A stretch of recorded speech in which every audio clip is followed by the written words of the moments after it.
বছর খুললেই বিধানসভা ভোট। বীরভূমে তৃণমূলের রাজনৈতিক সমীকরণ নিয়ে চর্চার অন্ত নেই এই মুহূর্তে। রাজনীতির কারবারিদের অনেকেই বলছেন ভোটের জন্যই ঘর গোছাতে শুরু করেছে সব শিবিরই। কিন্তু বীরভূমে গোষ্ঠী কন্দলের আঁচ ঘাসফুল শিবিরের অস্বস্তি বাড়িয়েই চলেছে। আর এই সময় 24 আওয়ার্স টিভির প্রতিনিধি মোহাম্মদ ইকবাল হোসেনের মুখোমুখি বীরভূমের নানুর ব্লক তৃণমূল সভাপতি সুব্রত ভট্টাচার্য। আগের নানুরের সঙ্গে এখনকার নানুরের কি পার্থক্য, কি বলছেন নানুর ব্লক তৃণমূল সভাপতি সুব্রত ভট্টাচার্য, দেখুন। নমস্কার।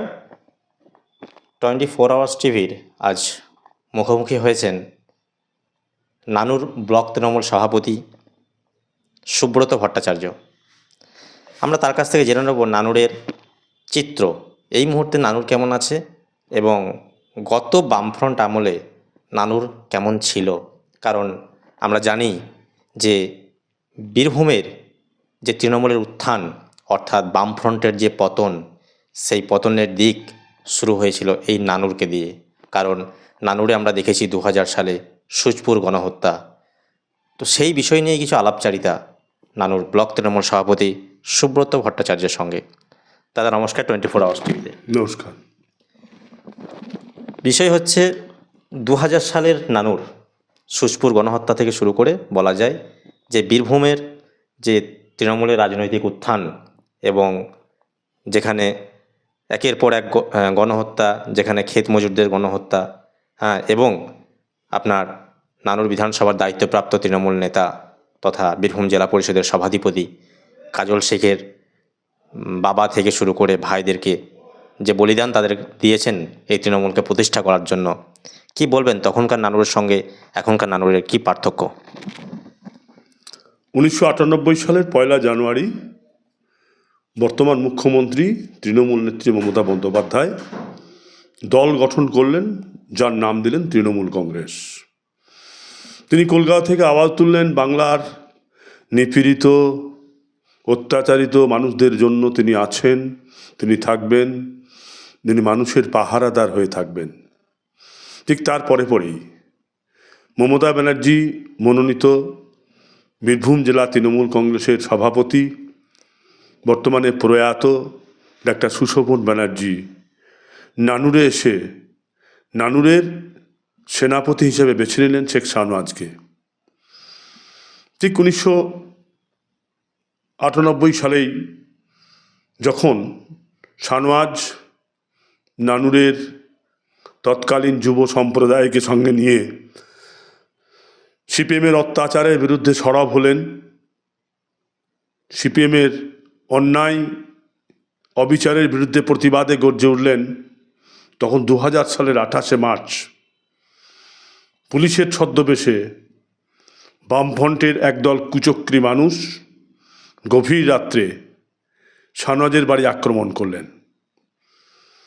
সেদিন হত্যা হতে হয়েছিল সেই বর্বর জল্লাদদের কাছে সিপিএমের এক ভাই, যে ভারতীয় সেনাবাহিনীতে কাজ করতে করতে ছুটিতে বাড়ি এসেছিলেন। দাদাকে বাঁচাতে ভাইয়ের আত্মবলিদান। শুরু হলো রক্তের হোলি খেলা নানুরের বুকে। যেহেতু অন্যায়ের প্রতিবাদ, তৎকালীন বামফ্রন্টের যে অত্যাচার, সেই অত্যাচারের বিরুদ্ধে প্রতিবাদে গর্জে ওঠা মানুষগুলোর উপর নির্বিচারে অত্যাচার শুরু হলো, মাত্রা নিল একটা নতুন দিক। 2000 সালের 27শে জুলাই দীর্ঘদিন ধরে অন্যায়ভাবে আটকে রাখা জমিগুলো উদ্ধার করার স্বার্থে ওই এলাকার চাষিরা যখন গর্জে উঠলেন, সিপিএমের ওই বর্বর বাহিনীর বিরুদ্ধে হত্যা হতে হয়েছিল 11 জন ক্ষেত মজুরকে সেই জমি রক্ষা করতে গিয়ে। চারিদিকে অত্যাচার, বোম বন্দুকের ঝনঝনানি, তার মাঝখানেই দাঁড়িয়ে তৃণমূল কংগ্রেস লড়াই করছিল। শাহনওয়াজ হাসপাতালে ভর্তি, শাহনওয়াজের সৈন্যবাহিনী নানুরে সজাগ, তীব্র ভাষায় প্রতিবাদ শুরু করলেন। সেদিনকার সেই নানুর আর আজকে 2025 সালের নানুর, তফাৎ একটাই, নানুরের মানুষের ঘুম ভাঙত বোমের আওয়াজে। নানুরের মানুষ ঘুমিয়ে যেত বোমের আওয়াজে।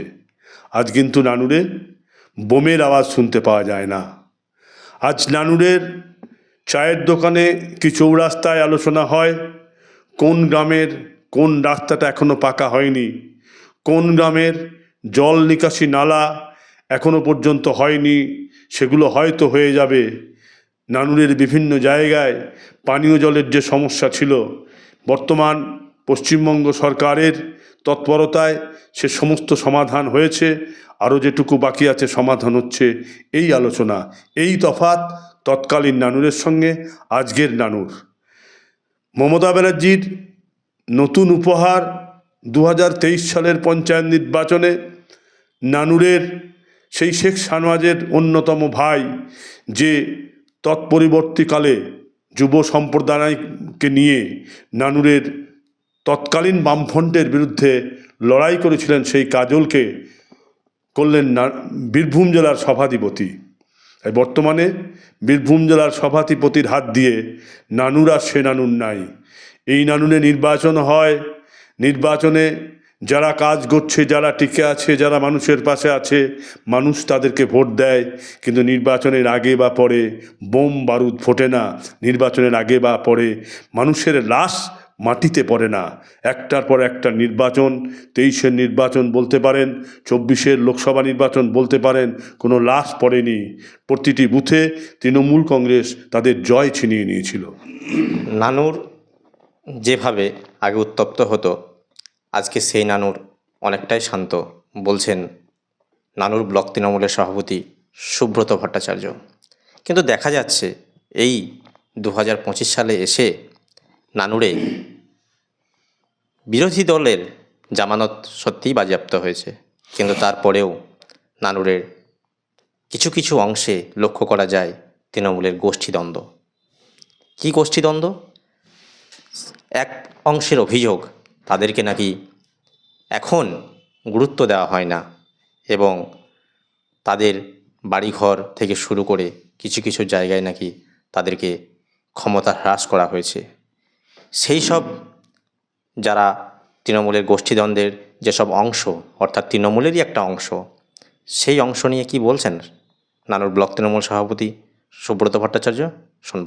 অনেকে বলছেন নানুরের রাজনৈতিক গোষ্ঠীদ্বন্দ্বের কথা, কিন্তু আমার মনে হয় আমরা যেটুকু দেখছি, আমরা যেটুকু উপলব্ধি করছি, মাননীয় মুখ্যমন্ত্রী ঘোষণা করলেন বীরভূমে অবৈধ বালি পাচার হয়, গভর্নমেন্টকে রয়্যালটি না দিয়েই কোটি কোটি টাকার বালি বিক্রি করে দেয় বালি মাফিয়ারা।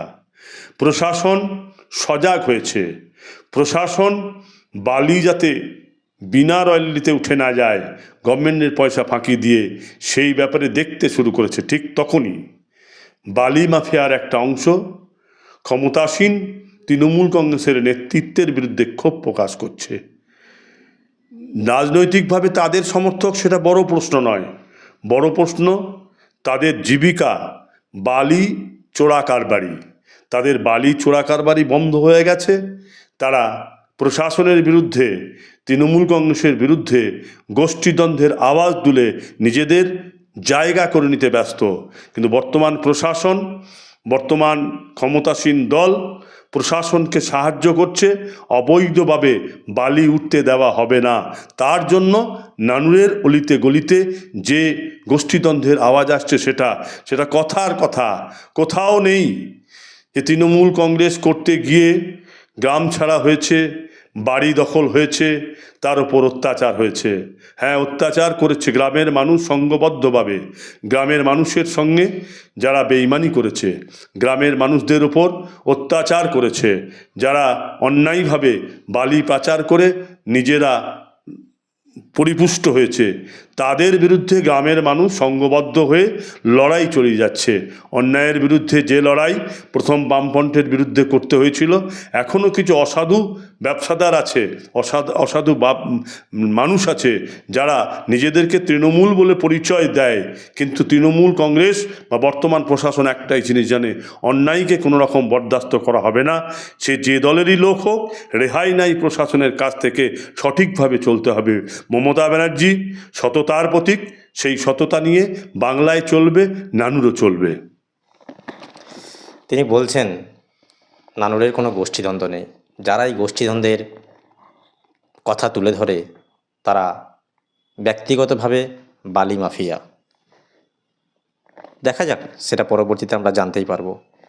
তারপরেই আমরা জানিয়ে রাখি যে নানুর গত লোকসভা নির্বাচন অভূতপূর্ব সাফল্য এনে দিয়েছে বীরভূম জেলার বোলপুর লোকসভা কেন্দ্রের যিনি প্রার্থী ছিলেন তাকে প্রায় 3 লক্ষের বেশি ভোটে জয়লাভ করেছে এবং তার প্রায় 1/3 অংশটাই নানুর থেকে। কারণ আমরা জানি নানুরে প্রায় 84,000-এরও বেশি ভোটে জয়লাভ হয়েছে এই লোকসভা নির্বাচনে তৃণমূল কংগ্রেস প্রার্থী অসিত কুমার মাল। সামনেই বিধানসভা নির্বাচন, আরও একটি নির্বাচন। এই নির্বাচন নিয়ে নানুর ব্লক তৃণমূল কংগ্রেস কী ভাবছে এবং নানুর ব্লক তৃণমূল কংগ্রেস কতটা এই সামনের যে বিধানসভা নির্বাচনে যিনি তৃণমূল কংগ্রেসের ক্যান্ডিডেট অর্থাৎ প্রার্থী হবেন তিনি প্রায় কত ভোটে জয়লাভ করবেন এই নানুর বিধানসভা থেকে বা এই নানুর ব্লক থেকে জানবো সুব্রত ভট্টাচার্যের কাছ থেকে। প্রথা মোতাবেক আইন অনুযায়ী 2026 সালে আমাদের সামনে আবার একটা নির্বাচন, বিধানসভা নির্বাচন। সকলের প্রশ্ন, কি হবে সেই বিধানসভা নির্বাচনে? 2025 সালের মার্চ মাস, এখনই যদি নির্বাচন নির্ঘণ্ট প্রকাশিত হয়, আমি বলতে পারি নানুর ব্লকে, যেটা লোকসভায় নানুর ব্লক এরিয়ায় আমরা বিজেপিকে পিছনে ফেলেছিলাম 55,000 ভোটে, সেটা 75,000 ভোটে আমরা পিছনে ফেলব যদি এখনই নির্বাচন নির্ঘণ্ট প্রকাশিত হয়। 2026 মানুষের, যে মানুষগুলোর কাছে 24 সালে আমরা পৌঁছাতে পারিনি, 26 সাল পর্যন্ত সেই মানুষগুলোর কাছে পৌঁছে যাব। ভোটার লিস্টের ত্রুটি ধরা পড়ছে, পরিকল্পিতভাবে বিজেপি তাদের সরকারি লোক দিয়ে ভোটার লিস্টের যে কারচুপি, সেখানেও একটু আধটু খানিকটা অক্সিজেন পেয়েছে বই কি বিজেপি। আমাদের নেত্রীর সহযোগিতায়, আমাদের নেত্রীর নির্দেশে আমরা বাড়ি বাড়ি গিয়ে সেগুলো সংশোধন করছি এবং ভোটার লিস্টের মাধ্যমে যে সহযোগিতা বিজেপি পেয়েছে আগামী নির্বাচনে সেই সহযোগিতা আর পাবে না এবং সেই রকম সুবিধা আমরা হতে দেব না। তাই 2026 সালের বিধানসভা নির্বাচনে নানুর বিধানসভা ক্ষেত্রে আমরা আমাদের বিরোধী দলকে 1 লক্ষেরও বেশি ভোটে পিছিয়ে আমরা নানুর ব্লক প্রায় 75,000 ভোটে এগিয়ে যাব। নানুরে বলতে গেলে বিরোধীদের সেরকম খুব একটা অস্তিত্ব নেই, কিন্তু তবুও বিরোধী দল তারা বিধানসভা নির্বাচনের সময় অনেকটাই সক্রিয় ভূমিকায় দেখা যায়। কাকে ভাবছেন নানুরের প্রতিপক্ষ হিসাবে তৃণমূল কংগ্রেস? কি বলছে সিপিএম, না বিজেপি, না কংগ্রেস? কাকে ভাবছেন নানুরের মেন প্রতিপক্ষ কে, সেটাই জানবো তার কাছ থেকে। রাজনৈতিকভাবে নানুরের প্রতিপক্ষ কে সেখানটায় কিন্তু এখনো বোঝা যাচ্ছে না। যেহেতু জাতীয় রাজনীতিতে তৃণমূল কংগ্রেসের প্রতিপক্ষ বিজেপি, তাই আমরা ধরে নিতে পারি বিজেপি। কিন্তু নানুরের মাটিতে মানুষকে সাথে নিয়ে বিজেপির কোনো চলাফেরা বা সংগঠন গোছানো সেই জায়গা নেই। বিভিন্নভাবে কেন্দ্রীয় যে সমস্ত এজেন্সিগুলো আছে, আমরা জানি একটা করে নির্বাচন আসে আর কেন্দ্রীয় এজেন্সি মানুষের বিরুদ্ধে পরিকল্পনা করতে তৃণমূল কংগ্রেসকে যাতে পিছিয়ে দেওয়া যায় সেই কাজগুলি করে। হয়তো 26 সালেও করবে। মানুষ বুঝে নিয়েছে সেই সমস্ত অপপ্রচারে মানুষ কান দেবে না এবং বিজেপিও সুবিধা করতে পারবে না। আর অন্যান্য দলের কথা বলেন, যদি আসা যায় সিপিএমের কথায়, কোথাও কোথাও লাল পতাকা হয়তো দেখতে পাচ্ছেন, কিন্তু সেই লাল পাতাগুলো কে টাঙালো, কে বয়ে নিয়ে বেড়াচ্ছে তার কিন্তু কোনো নিদর্শন নাই। সবটাই এই গণতান্ত্রিক দেশে একটা রাজনৈতিক দলকে লুকিয়ে লুকিয়ে যদি তার রাজনৈতিক কাজকর্ম চালাতে হয়, তাহলে সেই রাজনৈতিক দলটার পরিস্থিতি কেমন তা আপনারা সকলেই বুঝতে পারছেন। এক কথায় বর্তমানে নানুরে অবশ্যই মানুষের মধ্যে একটা মানুষ সবার কাছে ভালো, সেটা তো হতে পারে না। তৃণমূল কংগ্রেস 100% মানুষের কাছে সমর্থন পাবে সেটা বড় কথা নয়, কিন্তু তৃণমূল কংগ্রেস বর্তমানে নানুরের 80% মানুষের চোখের মণি। 80 মার্চের মানুষ বলতে চায় যে মমতা ব্যানার্জি আমাদের যা করেছে, ইতিপূর্বে আমরা কোনো গভর্নমেন্টের কাছে, আমরা কোনো মুখ্যমন্ত্রীর কাছে এই রকমের সাড়া পাইনি। তাই নানুরে বিরোধী দলের কোনো অস্তিত্ব নাই বলেই মনে করি। নানুরে বিরোধী দলের অস্তিত্ব নেই বলছেন নানুর ব্লক তৃণমূল সভাপতি সুব্রত ভট্টাচার্য। কিন্তু দেখা যায় যে ভোটের সময় বিরোধী দলের অস্তিত্ব কিছুটা হলেও লক্ষ্য করা যায়, কারণ মিটিং মিছিল তখন শুরু হয় নানুর তথা বীরভূম জেলার বুকে। গত 27শে ফেব্রুয়ারি নেতাজি ইন্ডোর স্টেডিয়ামে রাজ্যের মুখ্যমন্ত্রী তথা তৃণমূল সুপ্রিমো মমতা বন্দ্যোপাধ্যায় বীরভূম জেলা নিয়ে একটি বার্তা দেন। কী বার্তা দেখা যায়? রাজ্যের মুখ্যমন্ত্রীর কথায় তিনি বলেন যে বীরভূম জেলা যে সাংগঠনিক পরিচালনা এবং যেটা ভুয়ো ভোটার কেন্দ্রিক যে গঠন, সেই সবটাই দেখবে বীরভূমের তৃণমূলের কোর কমিটি, এবং কোর কমিটির একটা অন্যতম সদস্য নানুরের তৃণমূল নেতা তথা বীরভূম জেলা পরিষদের সভাধিপতি কাজল শেখ। গতকালও রাজ্যের তৃণমূল সভাপতি সুব্রত বক্সী বীরভূম জেলার কোর কমিটি নিয়ে একটা বৈঠক করেছিলেন, এবং সেখানেও উঠে এসেছে যে বীরভূম জেলার পরিচালনার ক্ষেত্রে বীরভূমের যে কোর কমিটি, সেই কোর কমিটি পরিচালনা করবে বীরভূম। উপস্থিত ছিলেন সেই নেতাজি ইন্ডোর স্টেডিয়ামে নানুর ব্লক তৃণমূল সভাপতি সুব্রত ভট্টাচার্য। কী নিদর্শন পেয়েছেন এবং রাজ্যের মুখ্যমন্ত্রীর কী বার্তা, সেটাও আমরা তার কাছ থেকে শুনব। কি বলেছেন সেদিন রাজ্যের মুখ্যমন্ত্রী তথা তৃণমূল সুপ্রিমো মমতা বন্দ্যোপাধ্যায়? বীরভূম জেলার তৃণমূল কংগ্রেসের কোনো নেতৃত্ব কাজল শেখকে বীরভূম জেলাতে একজন রাজনৈতিক ব্যক্তিত্ব হিসেবে প্রতিষ্ঠা করতে চায়নি। মমতা ব্যানার্জি তার দূরদর্শিতা দিয়ে, তার চোখ দিয়ে দেখেছিলেন যে নানুরের মানুষের চাহিদা আছে, বীরভূমের মানুষের চাহিদা আছে, মানুষের সঙ্গে থাকা কাজল শেখকে নেতৃত্বে নিয়ে আসার। তাই কাজল শেখ লিফটে চড়ে নেতা হয়নি।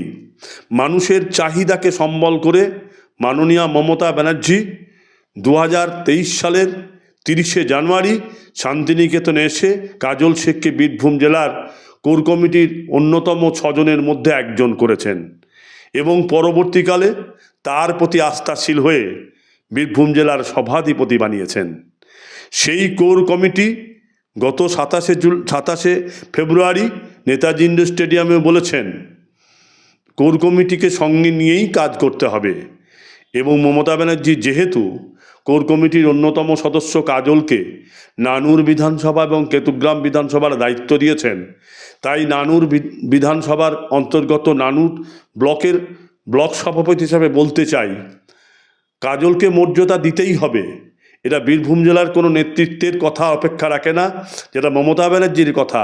এবং গতকাল সুব্রত বক্সী মমতা ব্যানার্জির সুরে সুর মিলিয়ে বলেছে বীরভূম জেলার সাংগঠন থেকে আরম্ভ করে প্রশাসনিক যেখানেই যা হবে কোর কমিটির প্রতি আস্থা রেখেছেন, কোর কমিটির সঙ্গে আলোচনা করতে হবে, সেখানে কিন্তু কাজল শেখ বাদ যাবে না। তাই কাজল শেখের নেতৃত্বেই নানুর চলবে, নানুর চলছে, নানুরের মানুষ এগিয়ে যাবে। কথা বললাম নানুর ব্লক তৃণমূল সভাপতি সুব্রত ভট্টাচার্যের সঙ্গে। দেখা যাক সামনের বিধানসভা নির্বাচনে নানুর ব্লক তৃণমূল কংগ্রেস তৃণমূল প্রার্থীকে কত ভোটে এগিয়ে রাখেন। এবং সবথেকে বড় প্রশ্ন আরেকটা বিষয় নিয়ে করব নানুর ব্লক তৃণমূল সভাপতি সুব্রত ভট্টাচার্যকে, যে বিগত বেশ কয়েক মাস ধরেই দেখা যাচ্ছে বীরভূমের একের পর এক প্রান্ত থেকে শুরু করে নানুরেও একের পর এক বোমা উদ্ধারের কথা। কারণ যে বোমা উদ্ধার নাকি 2 বছর ধরে বীরভূম জেলায় নাকি ছিলও না, এরকমই দাবি করেন বীরভূম জেলা পরিষদের সভাধিপতি কাজল শেখ। হঠাৎ এই বোমা উদ্ধার অর্থাৎ বা বিস্ফোরক উদ্ধার, এই বিষয়গুলো নিয়ে কি বলছেন নানুরের ব্লক তৃণমূল সভাপতি সুব্রত ভট্টাচার্য? শুনব। 2 বছর ধরে নির্বাচন দুটো পেরিয়ে গেছে, কোথাও বোমা ফাটেনি। হঠাৎ বীরভূম জেলা পুলিশের নেতৃত্বে নানুরের বিভিন্ন জায়গায় বোমা উদ্ধার হচ্ছে। হতে পারে বোমাগুলো 2 বছরের আগের বোমা, বোম বারুদে সক্রিয় ছিল কিছু মানুষ, তারা হয়তো কোনো একটা প্রলোভনে, জানি না কিসের প্রলোভনে, জেগে উঠেছে, সেই বোমাগুলো বাইরে নিয়ে আসার চেষ্টা করছে, কিন্তু মাঝখানে দাঁড়িয়ে পুলিশ সেগুলো ধরে ফেলছে। কী কারণে বোমাগুলো বার করছে আমার জানা নেই, কিন্তু বীরভূম জেলার সভাধিপতি কাজল শেখের নেতৃত্বে যতদিন নানুর থাকবে ততদিন নানুরে বোমা ফাটবে না। যেখানেই বোমা আছে বা রাখার চেষ্টা করবে, প্রশাসনের চোখে এসে যাবে এবং সেগুলো প্রশাসনের কাছে ধরা পড়বে। কথা বললাম নানুর ব্লক তৃণমূল সভাপতি সুব্রত ভট্টাচার্যের সঙ্গে। তাকিয়ে রাখলাম সামনের বিধানসভা নির্বাচনের দিকে। বীরভূমের নানুর থেকে মোহাম্মদ ইকবাল হোসেন, 24 আওয়ার্স টিভি।